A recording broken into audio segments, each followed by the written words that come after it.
두상의 골격을 꼭 보셔야 되고요. 긴 모발도 그렇습니다. 어떤 여자든 어떤 남자든 얼굴이 커 보이기 원하는 사람 한 명도 없고요. 그죠? 키가 작아 보이기 원하는 사람 한 명도 없어요.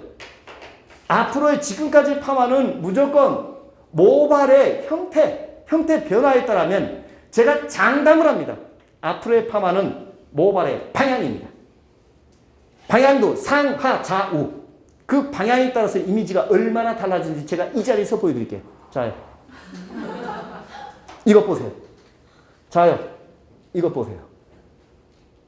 이렇게 달라질 수 있는 게 바로 모발의 방향에 따라서 제가 보니까 0.5cm에서 1cm만 방향이 바뀌어버리면 그 사람의 이미지가 확 달라지더라고요. 한국 사람들 옆통수 다 튀어나왔어요. 앞통수 다 죽어버렸어요. 위에 넓어요. 뒤통수 다 죽어버렸어요. 가장 원하는 건 바로 계란형입니다. 이런 것들이 앞으로 파마예요. 두상의 골격을 꼭 보셔야 됩니다. 한국인의 두상은요, 공통점이 있어요. 옆통수 다 튀어나왔어요. 엄마들이 어떻게 해요? 이게 다 달라붙는다고 하잖아요. 앞머리가요. 머리카락이 달라붙는다는 분 보시면 머리카락이 달라붙는 게 아니고 두상의 골격이 한쪽으로 좀 더 쏠려져 있어요. 비대칭이 굉장히 많아요. 두상의 골격을 반드시 보셔야 됩니다. 여기 있어야 될 볼륨이 여기 다 있잖아요. 그죠? 이쪽으로 이동을 시켜주는 겁니다. 두상의 골격을 꼭 보셔야 되고요. 그 다음에 진짜 앞으로 파마 고수가 되려거든 펌제 도포하기 전에 아까 우리 원장님 보고 제가 깜짝 놀란 게 모류 방향을 반드시 보셔야 됩니다. 앞으로 모류 방향을 못 빼면 좋은 커트도 좋은 파마도 좋은 드라이도 절대로 없어요. 제가 이 자리에서 한번 증명해 볼까요? 우리 원장님 머리카락이 이렇게 나 있네요. 자, 모류 방향이 중요한 게 그 방향대로 큐티클이 자란 방향이거든요. 그죠? 그런데 이렇게 난 방향대로 당기면 시원해요. 그런데 어떨까요? 그죠? 두피만 아플까요? 자칫 펌제 도포할 때 모류 방향을 무시하고 펌제나 염색약을 도포하면 펌제 도포하면서 큐티클이 다 망가질 수가 있어요. 약이 되는 것이 아니고 약이 독이 될 수가 있어요. 전 세계 70억 명 중에 모류 방향이 똑같은 사람은 단 한 명도 없습니다. 그 모류 방향이 가장 복잡한 부분이 어디죠? 가마, 소갈등머리, 제비초리, 그죠? 구렛나루. 그 모류 방향이 복잡한 쪽에 대부분 곱슬도 몰려있고요. 심지어는요, 털이 나 있는 모든 동물은요, 100% 모류 방향이 있습니다. 모류 방향을 못 보면 절대로 볼륨 업다운, 커트할 때도 이 떨어지는 내가 당긴 방향하고 그 모발이 본래 떨어지는 방향하고 다를 수밖에 없는 거죠. 그래서 가끔은 젖은 상태에서 커트하라는 게 그게 바로 머리카락이 떨어지는 방향입니다. 모류 방향 확실하게 보셔야 돼요. 그래야지 얼굴도 작아 보이고 어떻게 키도 커 보이고 목선도 길어 보일 수가 있습니다. 목선이 짧아 보이는 부분 대부분 다 제비처리 이렇게 나 있어야 될 머리카락이 방향으로 이렇게 떠 있거든요. 그렇다 보니까 붕 뜨죠. 그 1cm가 떠 있으면요, 그것만큼 얼굴이 커 보이고 목선이 그것만큼 짧아 보이는 겁니다. 내 목선이 고객 목선이 1cm가 길어진다. 이거 대단한 거잖아요. 파마를 그쪽에서 찾으셔야 돼요. 자, 다시 말씀드립니다. 파마 상태, 갈라 상태, 두상의 골격, 머리가 나는 방향. 그 다음에 펌제 도포하기 전에 꼭 보셔야 될 게 모발 전체 양의 10에서 15%가 바로 잔머리입니다. 새로 자라나는. 문제는 이 잔머리가 가장 건강한 부분에 있다는 거죠.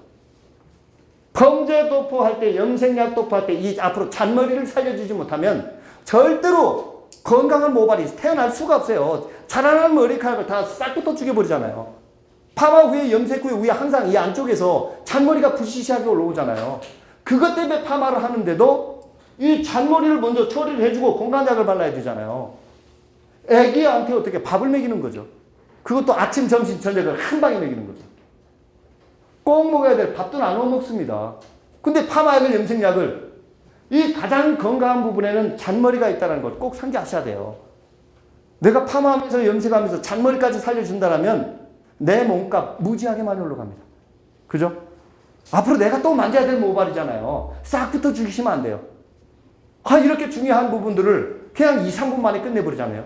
샴푸 하셨어요? 린스는요? 뭐 발랐어요?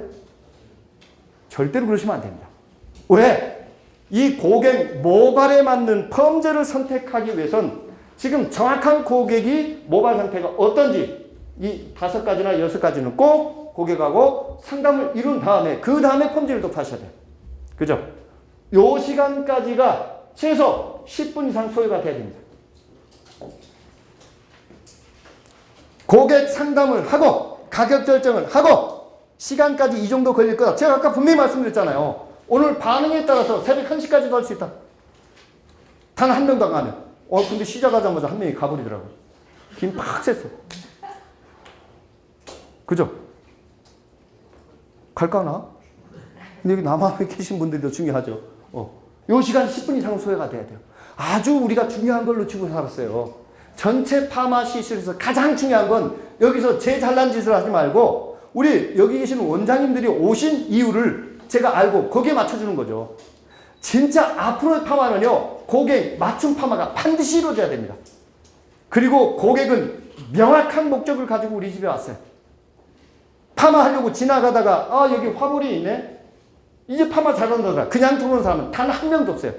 우리 집에 오려고 명확한 목적을 가지고 벼르고 별러서 왔어요. 그 목적을 내가 알아야 됩니다.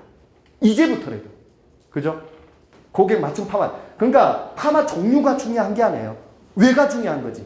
그게 내가 할 일이니까. 여기까지 10분 가시고요. 그 다음에 세 번째. 기술적인 부분에서 아이론 파마.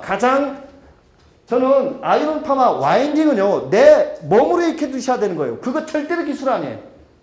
내 몸으로 익히셔야 되는 겁니다.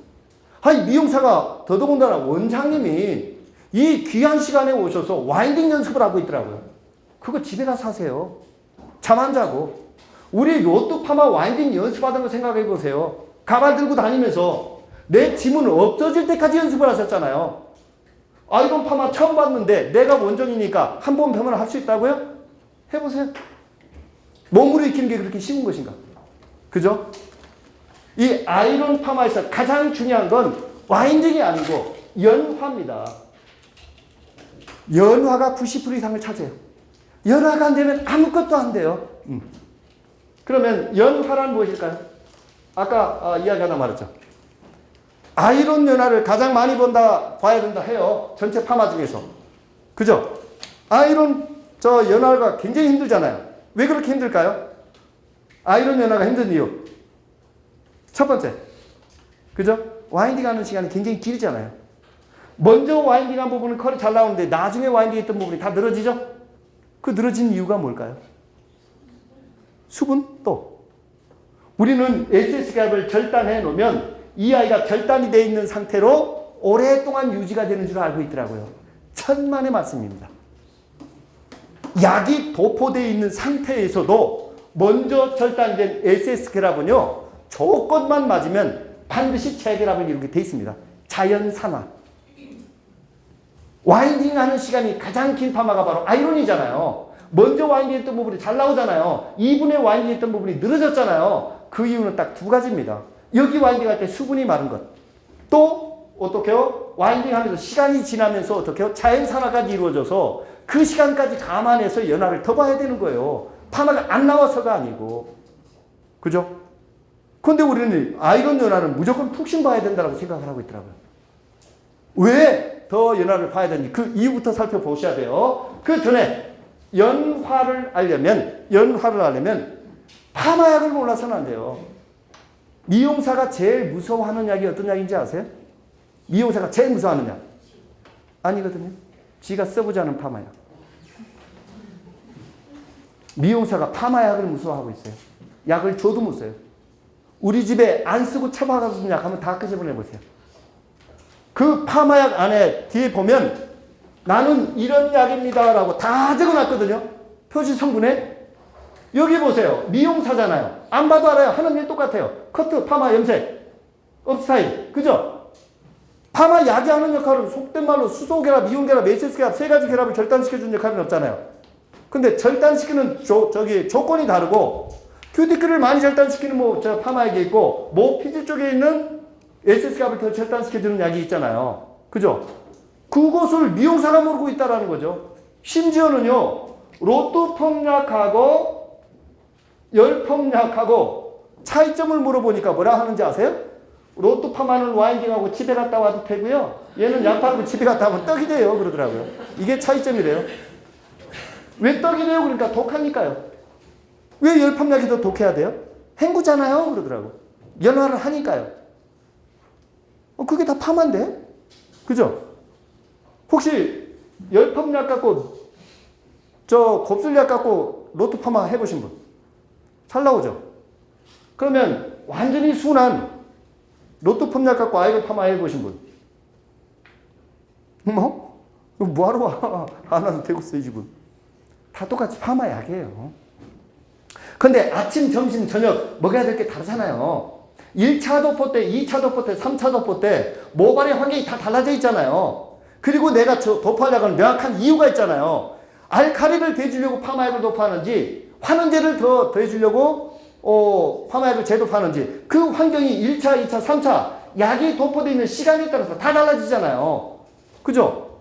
그런데 미용사가 약을 모르고 있어요. 심지어는요. 우리 원장님들의 고민이 뭔지 아세요? 직원이 바뀌면 약이 싹 바뀌어요. 그 약이 없으면 파마가 안 나온대. 못한대. 그리고 걔 나가면 온전히 다 그게 최고로 남아있더라고요. 그러지 마요. 로또 펌약, 열펌약 절대로 나누지 말고 더 이상 팔 게 없으니까 무슨 약까지 나왔어요? 멀티펌까지 나와버렸잖아요.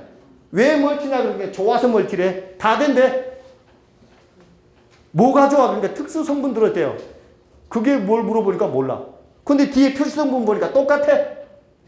같은 회사 A라는 회사에 로또 펌약하고 열 펌약하고 뒤에 표시 성분 보면 98% 똑같습니다. 그리고 열 펌약 중에서 건강모, 손상모, 극손상모 있잖아요. 그 뒤에 표시 성분을 보면 100% 똑같아. 단 배암 양의 차이일 뿐이죠. 물의 양, 알칼리의 양, 알칼리 종류, 환원제 양, 환원제 종류만 다를 뿐이에요. 그런데 미용사가 파마약 안에 무엇이 들어있는지 모르고 있다는 거죠. 그리고 기술만 찾아요. 앞으로 진짜 이 바뀐 모발에 특히 미용을 앞으로 좀 오래 할 거다라면 미용사가 약을 무서워해서는 안 돼요. 제일 먼저 파마약이 들어오면 내가 왜 바르는지부터 알고요. 그 파마약이 어떤 약인지를 알아야 된다는 거죠. 파마약 안에 제일 많이 차지하는 물질이 뭘까요? 치료? 아니에요. 자, 연화를 하려면 일제, 구성, 성분을 반드시 보셔야 돼요. 파마약의 표시 성분을 보면 가장 많이 들어있는 물질을 가장 먼저 적어놓게 돼 있어요. 근데 파마약이나 우리가 쓰고 있는 모든 화학약품을 보면 정제수가 가장 앞에 적혀 있습니다. 그럼 파마약에 물이 왜 들어있을까요? 그죠? 우리가 연화를 공부하면서 파마약 안에 가장 많이 차지하는 물, 정제수가 하는 역할을 모르고 있어요. 그런데 가만히 보면 로또 파마가 물이 많고 열펌약이 물이 적거든요. 그런데 열펌약 중에서도 건강모가 물이 적고 손상모가 더 묽어요. 그거 답 나왔잖아요. 물이 많은 게 좋아요? 적은 게 좋아요? 그때 다르죠. 수분량이 많다는 것은 침투는 빠르죠. 작용시간은 짧아지죠. 하지만 그 펌제 안에 들어있는 수분량이 적다라는 것은 모발 속으로 침투는 빨라도 어떻게 해요? 파마약 작용시간이 긴 거잖아요. 물약은 모발이 흡수할 수 있는 그 이상을 바를 수가 없어요. 다 흘러내리니까. 하지만 크림약은 다르잖아요. 로또 파마보다 열펌약이 어떻게 해요? 파마약의 작용시간을 길게 가져가겠다, 짧게 가져가겠다. 길게 가져가겠다는 거죠. 제일 먼저 물이 하는 역할, 물의 양을 보고 두 번째, 알칼리. 내가 쓰고 있는 파마약에 어떤 알칼리가 쓰였는지를 보셔야 돼요. 그죠? 알칼리는 두 가지가 있습니다. 유기 알칼리, 모발 쪽에 오래 남아있는 알칼리. 가장 대표적인 알칼리가 바로 모노, 에탄올, 아민입니다. 그러면 미용사가 반드시 공부하셔야 될 게 모노, 에탄올, 아민이라는 알칼리를 꼭 공부하셔야 돼요. 거의 파마약의 90% 이상을 쓰이고 있는 알칼리거든요. 그 다음에 무기알칼리, 휘발성 알칼리의 가장 대표적인 게 바로 암모니아입니다. 이 암모니아가 적혀 있으면 대부분 오버타임이 없는 손상모발용 약이거든요. 그러니까 저는 월요일부터 금요일까지 가는 데마다 달라지고 가는 데마다 약이 다 달라지잖아요. 근데 저는 어떤 약이든지 가져오라 해요. 왜? 나 이렇습니다 하고 뒤에 다 적어놨거든요. 제일 먼저 물의 양을 보고 알칼리를 어떤 걸 썼는지 보고 그리고 물의 양과 알칼리에서 그 파마약의 pH를 결정이 되죠. 그러면 정말로 톡 깨놓고 내가 쓰고 있는 파마약의 pH가 몇인지 알고 계시냐는 거죠. 내가 쓰고 있는 파마약의 물의 양도 몰라. 어떤 알칼리를 썼는지도 몰라. pH도 몰라. 그거 어떻게 파마를 하시겠다는 거예요. 문제는 절대로 고객한테 있었던 게 아니고 나한테 있었던 겁니다. 미용사가 파마약을 무서워하고 있어요. 약에 기계에 고객을 맞추려고 했죠. 고객 모발에 맞추셔야 됩니다. 파마를 하려고 하는 이유에 맞추셔야 돼요. 가장 좋은 약은 지금 시술을 받고 있는 고객 모발, 특히 파마를 하려고 하는 목적에 맞는 약이에요. 그런데 우리는 열펌할 때는 무조건 열펌약, 매질할 때는 매직약. 사람을 약이나 기계에 맞췄잖아요. 절대로 안 되십니다. 앞으로 안 돼요. 자, 제일 많이 차지하는 물질이 정제수, 두 번째 알칼리, 세 번째 환원제.